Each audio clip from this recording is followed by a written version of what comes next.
bagaimana dampak COVID untuk sektor pariwisata, terutama wisata di Dieng ya.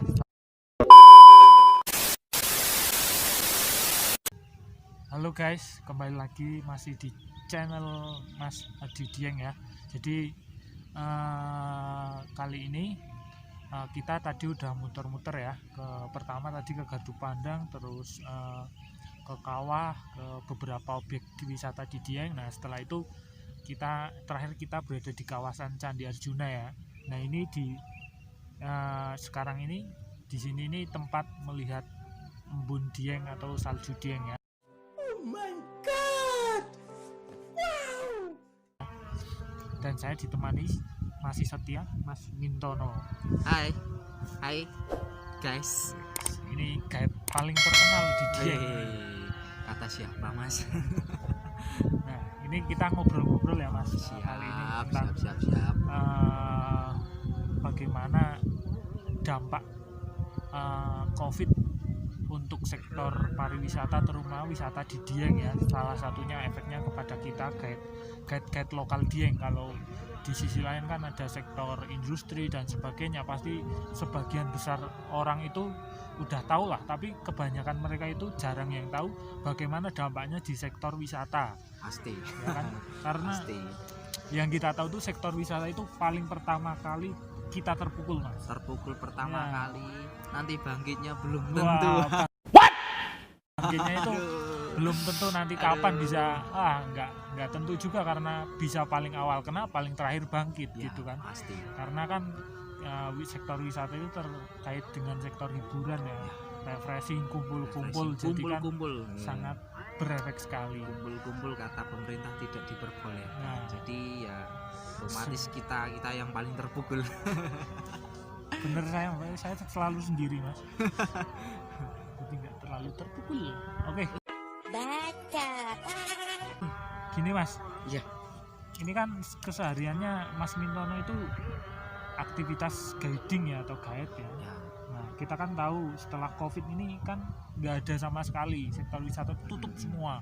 Nah, ini aktivitas selama pandemi ini akhirnya gimana? yo banting setir mau nggak mau Mas. Kalau pada dasarnya saya itu tour guide di Dieng, udah jalan beberapa tahun ini, terus datang COVID, datang pandemi ke Indonesia, terus paling pertama terpukul, paling pertama ditutup sektor pariwisata. Iya sih. Iya kan, paling pertama ditutup sektor pariwisata. Setelah pandemi datang saya banting setir jadi tukang ojek.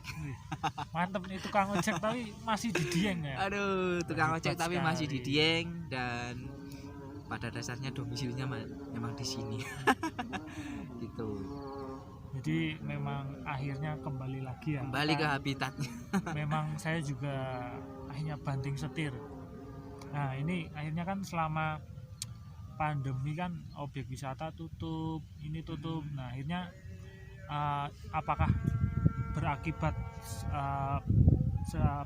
akibatnya itu pendapatan kita gimana? Oh, ya, Ekonomi jelas. kita. Ekonomi tetap turun drastis ya. Yang awalnya misal satu bulan bisa berangkat beberapa kali, beberapa bulan ini memang tidak berangkat. Jadi mau nggak mau penghasilan berkurang, tidak seperti sebelum pandemi kan.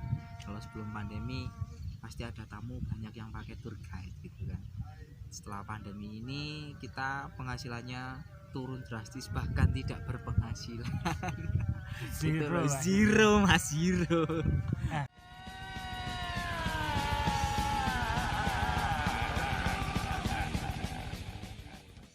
Ini dulu sebelum pandemi berarti satu bulan itu bisa berapa kali guiding Mas?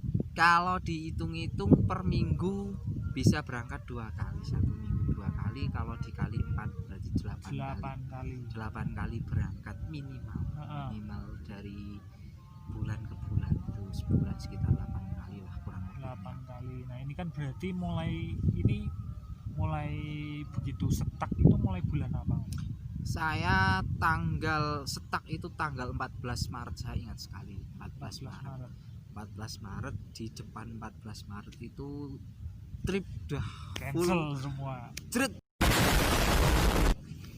cancel semua udah. cancel ya. cancel Gitulah, sampai sekarang sampai sekarang.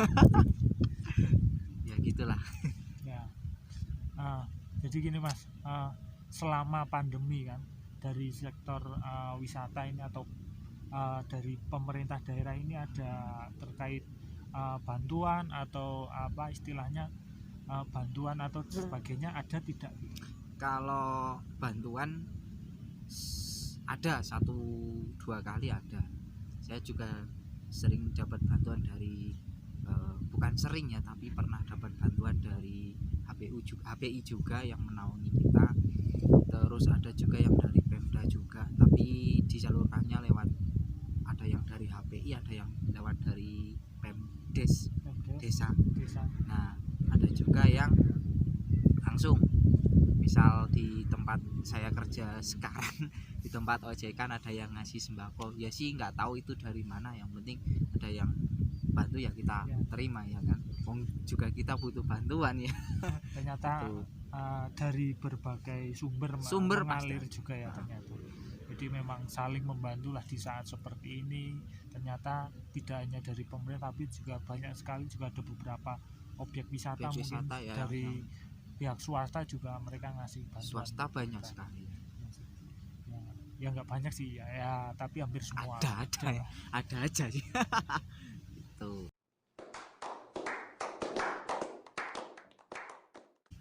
nah itu terus harapan ini kan new normal nih. Ini harapannya seperti apa Mas? Jadi harapan pemerintah dalam menata new normal itu gimana? kalau harapan saya, karena new normal itu katanya dibatasi dan tidak boleh berkerumun terlalu banyak orang, Pemda bisa mengusahakan guide itu di misal pengunjung yang ada di Dieng ini pakai guide, misal family itu harus pakai guide, karena di setiap objek wisata itu dibatasi ya. Kalau bisa pakai guide ya, Pemda mengusahakan misal ada tempat satu tempat khusus untuk ngetem guide lah. Iya. Ya kan, ngetem guide untuk kita loading untuk kita bawa tamu ke sini. Itu harapan bukan harapan saya saja sih, mungkin harapan teman-teman pada umumnya. Karena kita kan tahu sendiri ya Mas, karena kita itu kebanyakan membawa peserta itu lebih dari 50 ya. 50. Ini para subscriber apa tahu, jadi kita tidak hanya family tapi kita cenderung ke rombongan grup. Jadi kalau new normal pun sendiri akan sulit karena pasti family dulu. Family. Nah ini harapannya Mas Mintono itu atau guide-guide yang lain mungkin jadi ada untuk Pemda gitu mungkin ya Mas. Jadi Pemda mewajibkan setiap pengunjung yang ada di Dieng ini pakai guide. Entah jadi, itu family-nya, entah itu apalagi grupnya. Iya, grup jelas. grup jelas. Itu pendapat saya mungkin bisa tersalurkan ke pemerintah daerah ya. Jadi bisa diusahakan ada satu tempat untuk loading, kita ngetem di situ, terus kita bawa tamu ke sini, walaupun itu family tetap harus pakai tour guide. Iya. Gitu. Lebih tertata, lebih waktunya juga efisien, terus pengetahuannya juga dapat tentang sejarah, tentang pengetahuan tentang ya yang jelas gini, karena sekarang itu yang dicari adalah spot foto, kita tahu kok spot foto yang bagus yang lain, apalagi di IG saya tuh banyak sekali foto-foto yang bagus, yang keren-keren juga ya. Pasti. Jadi sementara mungkin itu dulu ya, nanti kita lanjut karena kita akan mengunjungi nanti, kalau ini kita akan lanjut ke melihat sekilas objek wisata air terjun ya yang ada di Dieng tuh, di Desi Kunir. Nanti kita ke sana Mas. Siap. Nanti saya tunjukin kemana arahnya. See you. Makasih banyak Mas. Siap. Oke. Terima kasih. Karena kita new normal harus pakai masker ya. Sukses.